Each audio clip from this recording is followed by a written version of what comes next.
भारत की आस्था, इतिहास और सांस्कृतिक चेतना से जुड़े तीन ऐसे नाम हैं, तीन ऐसे विषय हैं जिस पर लगातार चर्चा होते रहती है। इस विषय पर आध्यात्मिक सांस्कृतिक दृष्टिकोण से विशेष बातचीत हम करेंगे। जोरदार तालियों के साथ स्वागत कीजिए। मैं मंच पर आमंत्रित करती हूँ आचार्य प्रमोद कृष्णम जी का और साथ ही साथ मेरे सहयोगी मृदुल शर्मा का। अगला सेशन आप ध्यान से सुनिए, क्योंकि ये सिर्फ एक सेशन नहीं होगा। आपको सीखने, समझने और आध्यात्म की दुनिया से जुड़ी ही कई रोचक बातें जानने का मौका मिलेगा। तो जोरदार तालियों के साथ स्वागत कीजिए।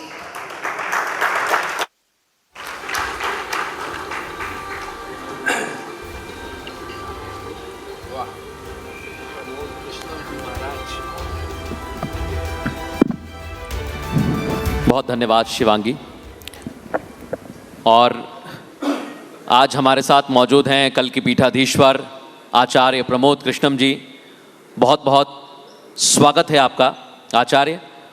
और चर्चा आज हम जिस पर करने वाले हैं वो इस देश का सबसे ज्वलनशील मुद्दा है और आने वाले भविष्य में और ज़्यादा तपेगा। वो मुद्दा है काशी, मथुरा और संभल। आचार्य, सबसे पहले तो आज जिस मंच पर बैठे हैं वो मंच है मंथन का। मंथन जब भी होता है तब उसका कुछ ना कुछ निष्कर्ष निकलता है, लेकिन ये तीन मुद्दे ऐसे हैं जिसका निष्कर्ष निकालने के लिए कोर्ट से कहा गया कि हिंदू और मुस्लिम पक्ष दोनों बैठकर बातचीत कर ले, लेकिन दोनों पक्षों की तरफ से कहा गया नहीं, बातचीत नहीं, इसका तो निष्कर्ष निकलना चाहिए, चाहे वो काशी हो, मथुरा हो या संभल। आचार्य प्रमोद कृष्णम इन मुद्दों को कैसे देखते हैं? देखिए मृदुल जी, जिंदगी में कुछ ऐसे विषय होते हैं जिन पर चर्चा होती है, चिंतन होता है, चिंतन के बाद मंथन होता है, मंथन के बाद कहीं कहीं विष निकलता है, कहीं अमृत निकलता है। कुछ विष का पान करते हैं, कुछ अमृत के लिए झपट पड़ते हैं। लेकिन मृदुल जी, कुछ विषय ऐसे होते हैं जिन पे ना चिंतन की ज़रूरत है ना मंथन की ज़रूरत है, और जो विषय राष्ट्र और धर्म से जुड़े होते हैं उन पर ना एक कदम पीछे हटाया जा सकता है और ना हटाया जाना चाहिए। काशी, मथुरा, संभल, अयोध्या अभी सबके सामने 500 साल का संघर्ष खत्म हुआ। मैं एक सवाल करना चाहता हूं मृदुल जी कि सारी दुनिया जानती है कि देवादिदेव महादेव की नगरी काशी है, हमारी आस्था का केंद्र। सारी दुनिया जानती थी और जानती है अयोध्या हमारी आस्था का केंद्र, आस्था का आधार। सारी दुनिया जानती है कि भगवान कृष्ण का जन्म मथुरा में हुआ, और सारी दुनिया को ये पता होना चाहिए कि भगवान राम ही द्वापर में कृष्ण बन के आए और वही कृष्ण कलयुग के अंतिम दौर में श्री कल्कि के रूप में संभल की पवित्र धरती पे अवतार लेंगे। तो 3 पॉइंट आए। हिंदुस्तान पे हमला हुआ,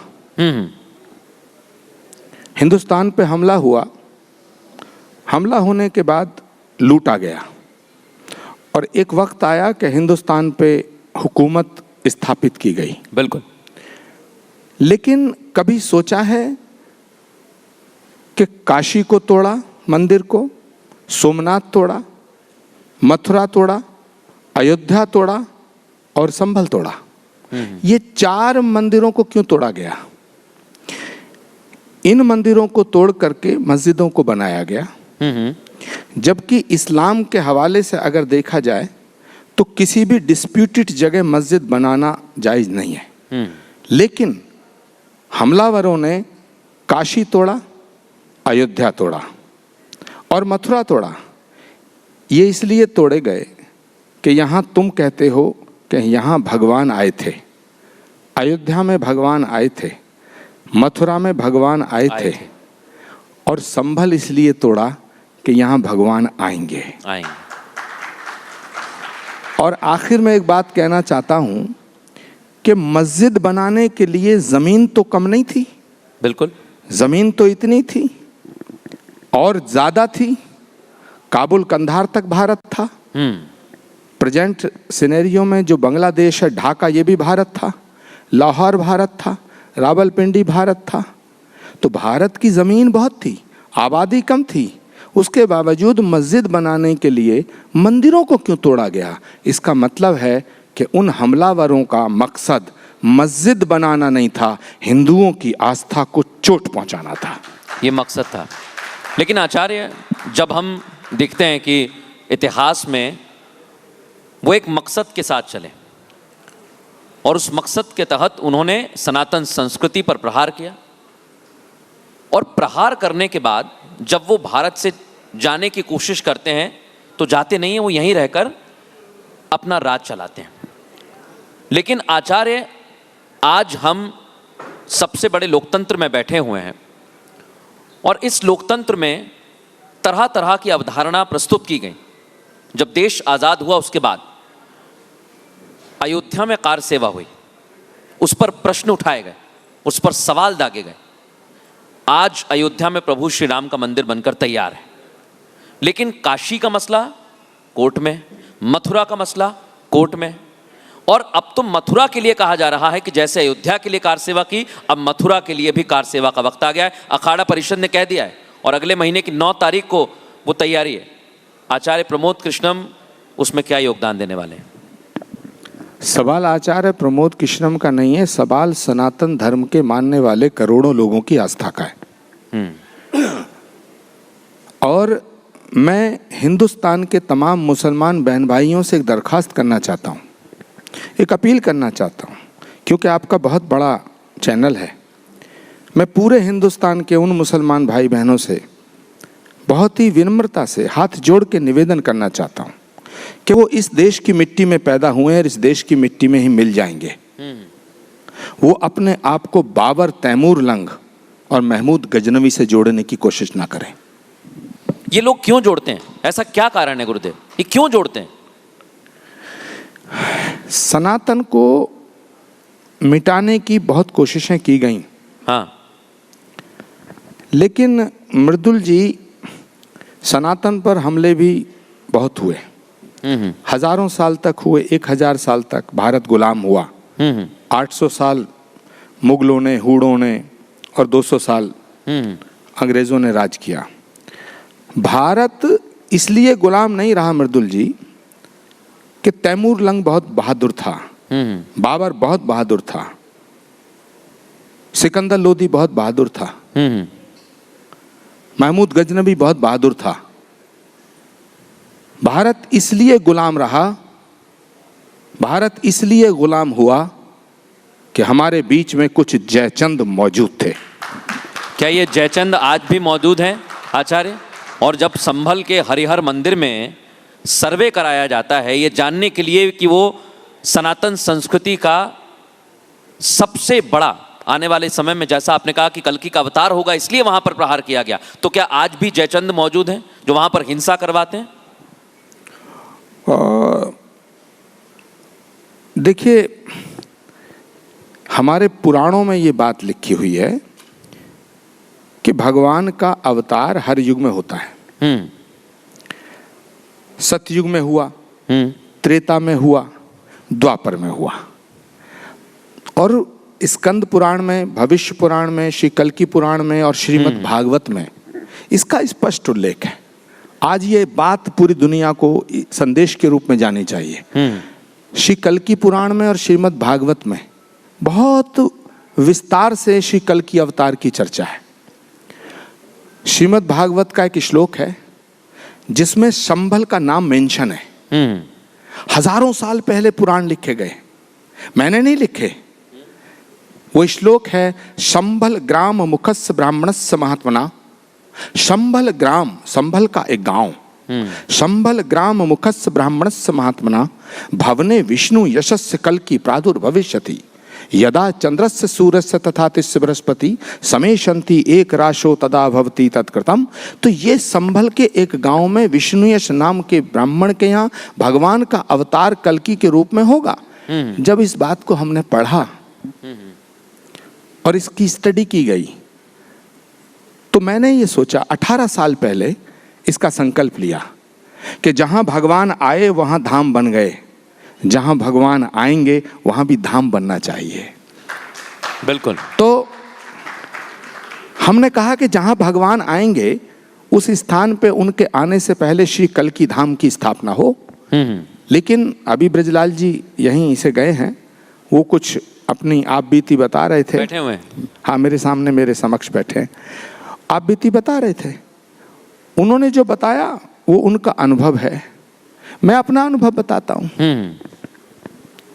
माननीय मुलायम सिंह जी की सरकार थी, उसके बाद फिर उनके सुपुत्र की सरकार आई 2012 में, 12 से 17 वो रहे। श्री कल्की धाम जिस जगह बन रहा है, श्री कल्की धाम का शिलान्यास हुआ है, निर्माण चल रहा है, इसका शिलान्यास करने की तिथि जब माननीय मुलायम सिंह जी मुख्यमंत्री थे और संभल जिला नहीं बना था तब हमने किया था। लेकिन उस वक्त वहां के एक सांसद थे डॉक्टर शफीकुर रहमान बर्क, जिसकी सरकार होती थी उसी में चले जाते थे। मायावती जी की सरकार आई तो उसमें मिनिस्टर हो जाते थे, फिर इधर आ जाते थे, उधर आ जाते थे, सरकारें बदलती थी। लेकिन डॉक्टर शफीकुर रहमान बर्क जो खुलेआम तालिबान का सपोर्ट करते थे, जो खुलेआम दहशतगर्दों के समर्थन में थे, जो बहुत बड़ी वहावियत का हिस्सा थे, कट्टर पंथ का एक चेहरा थे, जिन्होंने भारत की संसद में वंदे मातरम पर खड़े होना भी स्वीकार नहीं किया था। कैमरे पर एवरीबॉडी नोज। उन्होंने कल्की धाम के निर्माण पे पाबंदी लगा दी।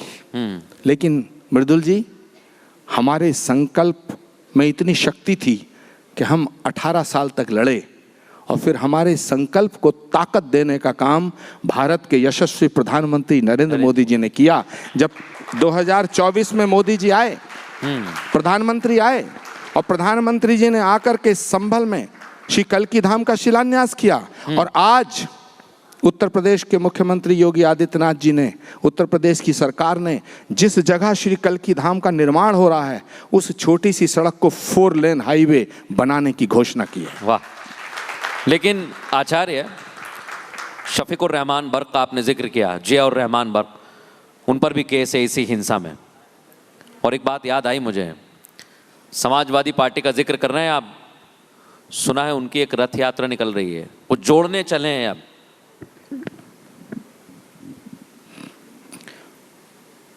उन्हें रथ यात्रा नहीं निकालनी चाहिए, उन्हें हज यात्रा निकालनी चाहिए।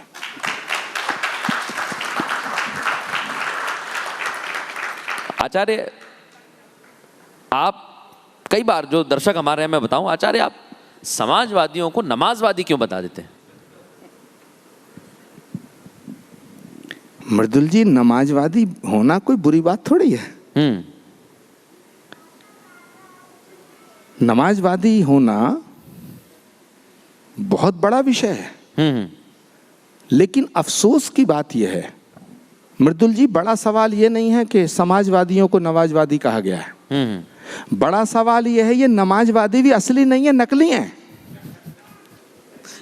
भला लाल टोपी पहन के कोई नमाजवादी कैसे हो सकता है? मैं ये रिक्वेस्ट करना चाहता हूं, और एक सलाह देना चाहता हूं माननीय अखिलेश यादव जी को कि अगर आप नमाजवादी बनना चाहते हैं तो पूरा बनो। ये लाल टोपी उतारो, थोड़ा दूसरी तरह की टोपी लगाओ। और एक बात और बताऊं आपको, राम मनोहर लोहिया के समाजवाद से अखिलेश यादव जी की पार्टी समाजवादी का कोई नाता नहीं है। लोहिया के समाजवाद से अखिलेश यादव का वही रिश्ता है जो महात्मा गांधी से राहुल गांधी का है। लेकिन और मृदुल जी, हाँ, मुझे पूरा करने दीजिएगा। जितना रिश्ता महात्मा गांधी का राहुल गांधी से है, जो वही रिश्ता लोहिया से अखिलेश यादव जी का है। महात्मा गांधी का एक भी लक्षण राहुल गांधी में नहीं झलकता, एक भी लक्षण। और लोहिया का एक भी लक्षण अखिलेश यादव जी में नहीं झलकता, दिखाई देता। लोहिया का समाजवाद परिवारवाद के खिलाफ है, पूंजीवाद के खिलाफ है। लेकिन अखिलेश यादव जी का समाजवाद समाजवाद नहीं है, ये अलगाववाद है, ये परिवारवाद है, ये नमाजवाद है।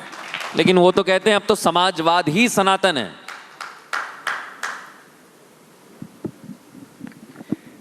देखिए, सनातन तो सबका है। हाँ, सनातन सबका है। सनातन पे किसी एक का अधिकार नहीं है। सनातन सबका है और सब सनातन के हैं, क्योंकि सनातन एक ऐसा धर्म है जिसे किसी व्यक्ति ने नहीं बनाया।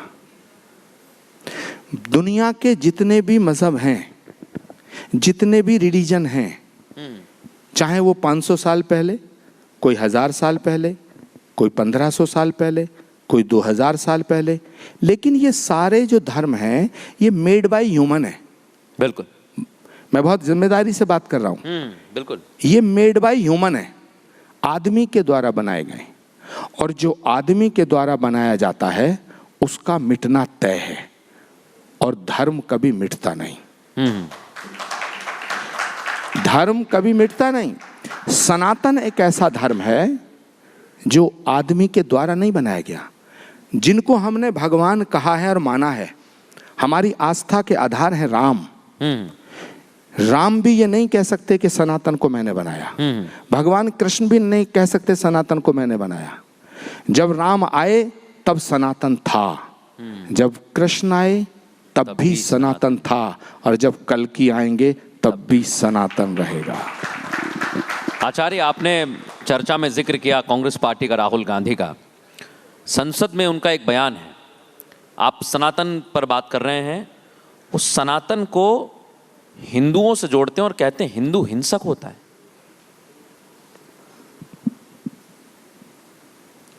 देखिए, हिंदू होना दो तरह से डिसाइड होता है, एक तो जन्म से, एक कर्म से।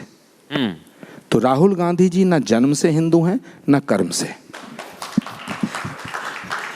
आचार्य, इस पे बहस हो जाए तो हो। मैं उसी ये को बहुत आगे बढ़ा बड़ी रहा बात कह रहा हूं मैं बड़ी बात कह था। रहा हाँ, वही मैं उसी पे आगे बढ़ रहा था। मैं जन्म से हिंदू होना और कर्म से हिंदू होना, इसी तरह जन्म से मुसलमान होना और कर्म से मुसलमान होना, दोनों अलग अलग बात है।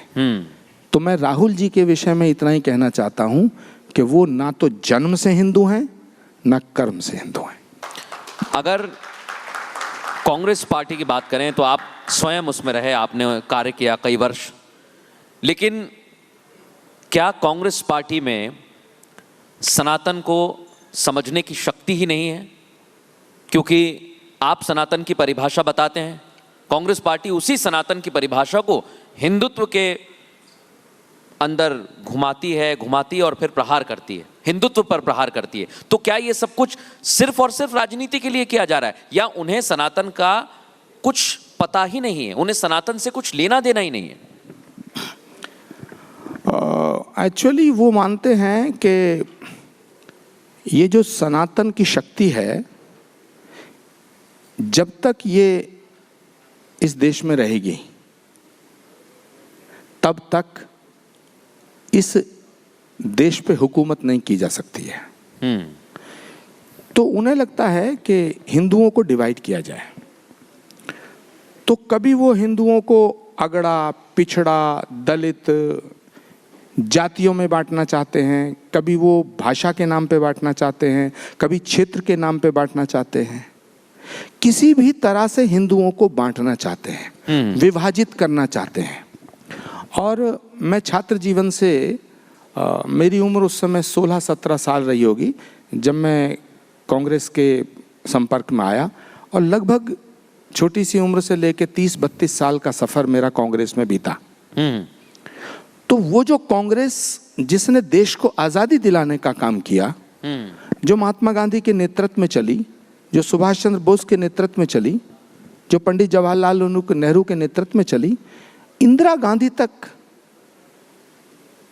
वो हिंदुओं की बात करते थे। क्यों करते थे? ये बड़ी बात कह रहा हूं। बिल्कुल, क्योंकि इंदिरा गांधी जी की मां भी हिंदू थी, कमला नेहरू, और पिताजी भी हिंदू थे। उसके बाद से घालमेल शुरू हुआ। तो जो व्यक्ति ना जन्म से हिंदू है ना कर्म से हिंदू है, वो हिंदुत्व को मिटाने की बात नहीं करेगा तो और क्या करेगा? ये घालमेल है, आचार्य कह रहे हैं ये घालमेल है। लेकिन आचार्य, एक प्रश्न है, और वो मेरा प्रश्न नहीं है, वो हर उस सनातनी का प्रश्न है, हर उस व्यक्ति का प्रश्न है, हर उस भारतीय का प्रश्न है जिसकी राम मंदिर में आस्था है। जब हम प्रहार करते हैं हिंदुत्व पर, सनातन पर, किसी राजनीतिक पार्टी पर, तो हम जरूर सवाल खड़े उठाते हैं। लेकिन राम मंदिर का निर्माण किया गया, उस राम मंदिर में निर्माण की जिम्मेदारी संभाली गई उन्हीं लोगों के द्वारा जिन्होंने मेहनत की, जिन्होंने कार्य किया, कई वर्षों तक संघर्ष किया। लेकिन उसी मंदिर में, उन्हीं की देखरेख में अगर लोगों की आस्था चोरी हो जाए, मैं इसलिए आस्था का यहाँ पर जिक्र कर रहा हूँ क्योंकि आचार्य, लोगों के हृदय में एक टीस है, एक पीड़ा है कि हमारे प्रभु श्री राम जो इतने वर्षों तक टेंट में रहे, जब उनके भव्य मंदिर का निर्माण किया गया तो वहां से भी चोरी की गई। उस आस्था को कैसे आप पुनर्जीवित करेंगे, आप ये बताइए आचार्य। देखिए, सवाल गंभीर है, और जो श्री राम जन्मभूमि मंदिर के भीतर हुआ है वो महापाप है। मैं श्री राम जन्मभूमि मंदिर ट्रस्ट को एक निवेदन करना चाहता हूं। जी। चंपत राय जी का इस्तीफा हुआ, अनिल मिश्रा जी का इस्तीफा हुआ, लेकिन किसी भी संस्था की एक कलेक्टिव रेस्पॉन्सिबिलिटी होती है, सामूहिक उत्तरदायित्व होता है। बिल्कुल। तो श्री राम जन्मभूमि ट्रस्ट में जितने ट्रस्टी हैं, जितने लोग हैं, जिन्होंने इस्तीफा दे दिया वो भी, जिन्होंने इस्तीफा नहीं दिया वो भी, उनकी श्रद्धा पे कोई सवाल नहीं है। मैं उनकी आस्था पे सवाल नहीं उठा रहा हूं, मैं उनके समर्पण पे कोई सवाल नहीं उठा रहा हूं, मैं उनके त्याग और तपस्या पे कोई सवाल नहीं उठा रहा हूं। लेकिन एक पाप हुआ है, और अयोध्या की धरती पर तो सीता मां की भी अग्नि परीक्षा हुई है, तो ट्रस्ट को अग्नि परीक्षा देने के लिए तैयार रहना चाहिए। और ट्रस्ट को, श्री राम जन्मभूमि ट्रस्ट को, आपके इस चैनल से, इस प्लेटफॉर्म से मैं बहुत बड़ा निवेदन करना चाहता हूं कि इस्तीफा देने से कोई दोषी नहीं हो जाएगा, और इस्तीफा ना देने से निर्दोष सिद्ध नहीं हो जाएगा। इसलिए श्री राम जन्मभूमि ट्रस्ट को सामूहिक उत्तरदायित्व लेते हुए, पूरी दुनिया के सामने एक मिसाल पेश करते हुए, पूरे के पूरे ट्रस्ट को अपने पद से इस्तीफा दे देना चाहिए। ये बहुत बड़ी बात आचार्य प्रमोद कृष्णम ने कही है। और उस भक्त का क्या आचार्य है, उसकी आस्था कैसे पुनर्जीवित? लेकिन एक बात मैं दूसरी भी कहना चाहता हूं, बात गंभीर है, और भी गंभीरता से मैं इसको रखना चाहता हूं कि श्री राम जन्मभूमि मंदिर के अंदर चोरी हुई, लेकिन ये जो कॉकरोच हैं,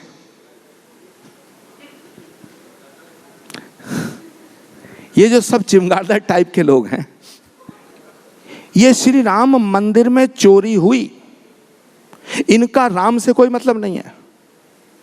और ये जो जितने सो कॉल्ड सेकुलर पार्टियों के नेता हैं, ये जो स्यूडो सेकुलरिज्म चलाते हैं, छदम धर्म निरपेक्षता, इनका राम मंदिर से कोई लेना देना नहीं है। ना इनका लेना देना राम से है, ना इनका लेना देना हिंदुओं से, ना इनका लेना देना सनातन से, ना इनका लेना देना इस बात से है कि चोरी किसने की, कौन। इनका तो सिर्फ वन पॉइंट एजेंडा है कि राम मंदिर की चोरी के बहाने राम मंदिर को बदनाम करो। और ये बड़ी बात कह रहा हूं, बहुत बड़ी बात कह के जा रहा हूं। किसी हॉस्पिटल में अगर किसी मरीज की डेथ हो जाती है तो लोग उस हॉस्पिटल से अपने मरीजों को बाहर घर नहीं ले जाते हैं। राम मंदिर में चोरी हुई है, राम मंदिर के अंदर चोरी हुई है, उसका दूध का दूध, पानी का पानी होना चाहिए। और मुझे पूरा विश्वास है कि उत्तर प्रदेश के मुख्यमंत्री योगी आदित्यनाथ और भारत के यशस्वी प्रधानमंत्री नरेंद्र मोदी के होते हुए राम मंदिर की चोरी का एक भी चोर बच नहीं पाएगा। बिल्कुल। पर एक बात और कह के जा रहा हूं जी, कि हम पृथ्वीराज चौहान से झगड़ा कर सकते हैं, हम आपस में लड़ सकते हैं, हमारे अपने ग्रीवेंसेस हो सकते हैं, हमारी अपनी प्रॉब्लम्स हो सकती हैं, हमारे अपने इश्यू हो सकते हैं, लेकिन पृथ्वीराज चौहान से लड़ने का मतलब ये नहीं है कि हम मोहम्मद गौरी को दोबारा से स्थापित कर दें। बिल्कुल, बहुत सटीक बात आपने कही। आचार्य, धर्म की बात की, कल्कि की बात की, राम मंदिर की बात की, लेकिन एक और मुद्दा है, बहुत बड़ा मुद्दा है देश का, यूसीसी। कई सरकारें हैं जो अब यूसीसी पर तैयारी कर रही हैं। आपने देखा होगा हाल ही में मध्य प्रदेश में हुआ, उत्तराखंड ने लागू कर दिया है, बंगाल में इसकी तैयारी हो रही है, गोवा में पहले से लागू है। लेकिन आचार्य, यूसीसी पर आपका स्पष्ट मत क्या है? मुझे फंसवाना चाहते हो,